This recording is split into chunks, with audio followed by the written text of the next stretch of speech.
আচ্ছা আমরা কোথায় যাচ্ছি বলো তো? এটা তো বাড়ির রাস্তা নয়। যাক, এটা যে বাড়ির রাস্তা নয় সেটা এতক্ষণে বুঝতে পেরেছো। তোমার ঘুরতে ভালো লাগছে না? ভালো লাগছে, কিন্তু মানে অনেকক্ষণ হয়ে গেল গাড়িতে আছি, সেই কখন থেকে ঘুরছি বলো তো? তাতে কি হয়েছে, চলো না একটু ঘুরে আসি। যদি সারা রাত আজ আমরা ঘুরি? মন্দ হয় না ব্যাপারটা, একটা এত ভালো দিনের পর একটা ভালো কনক্লুশনও হতো। তাহলে বেশ, মালিকায়ে আলম, আপনার হুকুম শিরোধার্য, আজ আমরা সারা রাত ঘুরবো। সত্যি শ্রোতা সার্থক দুজনেই এত ভালো মানুষ, এত ছেলে মানুষ আর এত পিওর দুটো সোল যে ওদের দুজনকে দেখলেই মনটা ভরে যায়। এমনকি আঙ্কেল, পিসিমণি, ঘুগনিদা সবাই মিলে ওদের দুজনকে এত সুন্দর করে আগলে যত্নে ভালোবেসে রেখেছে না, যে মনে হয় কোনো কোনো দিন ওদের বাড়িতেই বসে থাকি, সারা দিন সারা রাত ধরে খালি ওদের কাণ্ডই দেখে যাই। সারা রাত? এই একদম ঠিক না, অন্যের বেডরুমে সারা রাত উকি দেওয়াটা একদমই ঠিক না। ধ্যাৎ, আমি সেটা মিন করতে চাইলাম নাকি, উল্টো পাল্টা মানে বের করো না তো।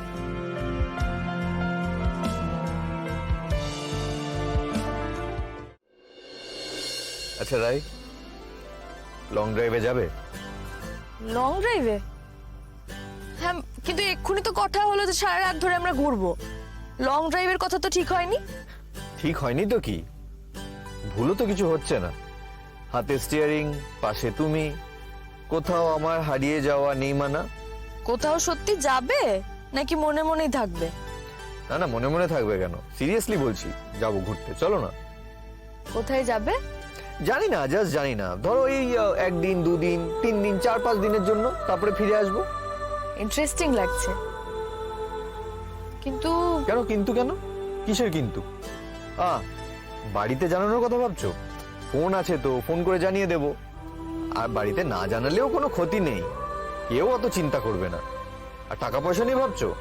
সেই সবের ব্যবস্থা ঠিক হয়ে যাবে।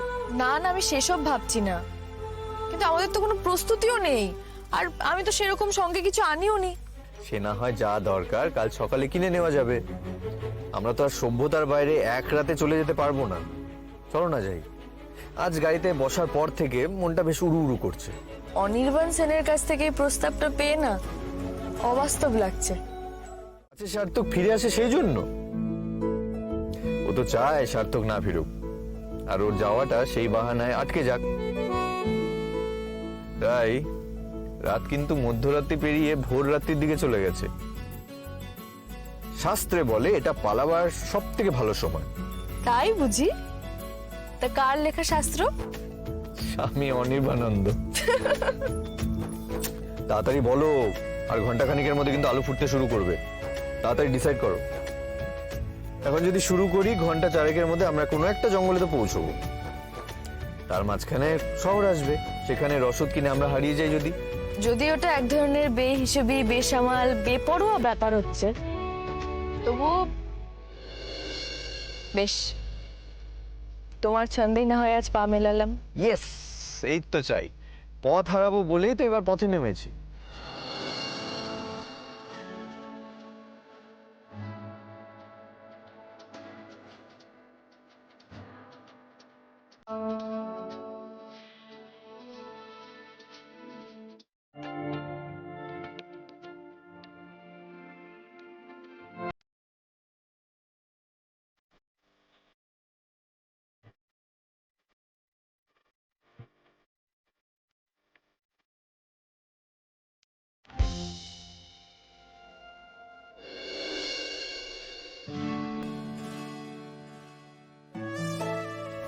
এ বাবা, ভোর হয়ে তো কতক্ষণ ঘুমোচ্ছিলাম আমি? এক্স্যাক্টলি ম্যাডাম, আপনি ঘুমিয়ে রাত থেকে ভোর করে দিয়েছেন। আমি চা খাওয়ার জন্য একটা দোকানে দাঁড়িয়েছিলাম, তোমাকে ডাকবো ভেবেছিলাম, বাট তখন দেখলাম তুমি অঘোরে ঘুমোচ্ছিলে। কেমন যেন একটু মায়া হলো, তাই আর তোমাকে ডাকিনি। চলতে থাকলাম, চলতে চলতে এই শালবনে এসে পৌঁছলাম। সানরাইজটা তো মিস হয়ে গেল। কতদিন পর এত সুন্দর একটা জায়গায় সানরাইজ দেখার সৌভাগ্য হতো বলো তো, ডাকলে না কেন আমাকে? হতো কেন বলছো? হবে তো, দেখবো আমরা সানরাইজ, অবশ্যই দেখবো। আমরা একসঙ্গে আরো অনেক সানরাইজ দেখবো। ইনফ্যাক্ট আমি কিন্তু সূর্যবাবুর সঙ্গে কথা বলে রেখেছি, উনি রোজ উদয় হবেন আমাকে প্রমিস করেছেন। ইনফ্যাক্ট এই অঞ্চলে আমরা থাকাকালীন উনি তোমাকে দর্শন না দিয়ে আর কারো কাছে মুখ দেখাবেন না।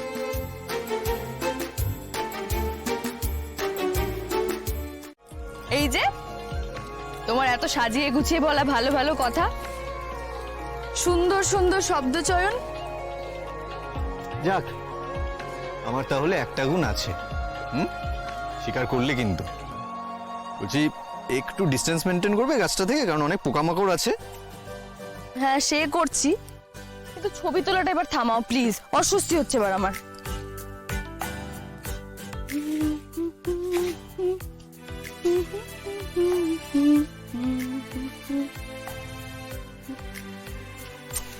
অনির্বাণ, উফ কি হচ্ছে বলো তো, থামাও। তুমি থামলে কেন? বেশ তো গাইছিলে, ভালো লাগছিল শুনতে, গাও না। বাবা এত ছবি তুলছো কেন, কি ব্যাপার? যাতে আমি হারিয়ে গেলে পরে নতুন ছবি দেখতে পাও তার জন্য?